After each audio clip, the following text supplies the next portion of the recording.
And behold, in those days, one of the workmen of ripe old age threw himself down before me and said, King Solomon, pity me, because I am old. So I bade him stand up and said, Tell me, old man, all you will. And he answered, I beseech you, king, I have an only-born son, and he insults and beats me openly, and plucks out the hair of my head, and threatens me with a painful death. Therefore, I beseech you, avenge me. And I, Solomon, on hearing this, felt compunction as I looked at his old age. And I bade the child be brought to me. And when he was brought, I questioned him whether it were true. And the youth said, I was not so filled with madness as to strike my father with my hand. Be kind to me, O king, for I have not dared to commit such impiety, poor wretch that I am. But I, Solomon, on hearing this from the youth, exhorted the old man to reflect on the matter and accept his son's apology. However, he would not, but said he would rather let him die. And as the old man would not yield, I was about to pronounce sentence on the youth, when I saw Ornias, the demon, laughing. I was very angry at the demon's laughing in my presence, and I ordered my men to remove the other parties and bring forward Ornias before my tribunal. And when he was brought before me, I said to him, Accursed one, why didst thou look at me and laugh? And the demon answered, Prithee, king, it was not because of thee I laughed, but because of this ill-starred old man and the wretched youth, his son. For after a short time his son will die untimely, and lo, the old man desires to foully make away with him. But I, Solomon, having heard this, said to the demon, Is that true that thou speakest? And he answered, It is true, O king. And I, on hearing that, bade them remove the demon, and that they should again bring before me the old man with his son. I bade them make friends with one another again, and I supplied them with food. And then I told the old man after a short time to bring his son again to me here.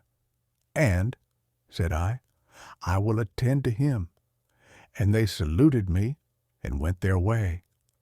And when they were gone, I ordered Ornias to be brought forward, and said to him, Tell me how you know this.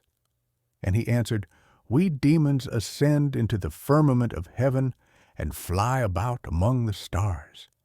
And we hear the sentences which go forth upon the souls of men, and forthwith we come, and whether by force of influence, or by fire, or by sword, or by some accident, we veil our act of destruction. And if a man does not die by some untimely disaster or by violence, then we demons transform ourselves in such a way as to appear to men and be worshipped in our human nature.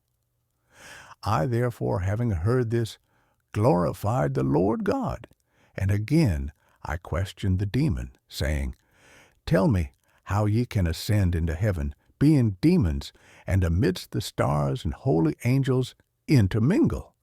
And he answered, Just as things are fulfilled in heaven, so also on earth they are fulfilled the types of all of them. For there are principalities, authorities, world rulers, and we demons fly about in the air. And we hear the voices of the heavenly beings, and survey all the powers. And as having no ground basis on which to alight and rest, we lose strength and fall off like leaves from trees, and men seeing us imagine that the stars are fallen from heaven. But it is not really so, O king, but we fall because of our weakness, and because we have nowhere anything to lay hold of.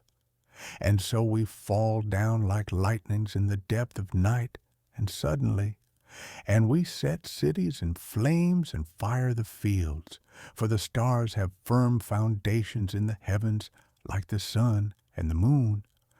And I, Solomon, having heard this, ordered the demon to be guarded for a time. And after that time I recalled the old man, and was about to question him. But he came to me in grief and with black face. And I said to him, Tell me, old man, where is thy son? And what means this garb? And he answered, Lo, I am become childless, and sit by my son's grave in despair, for it is already some days that he is dead.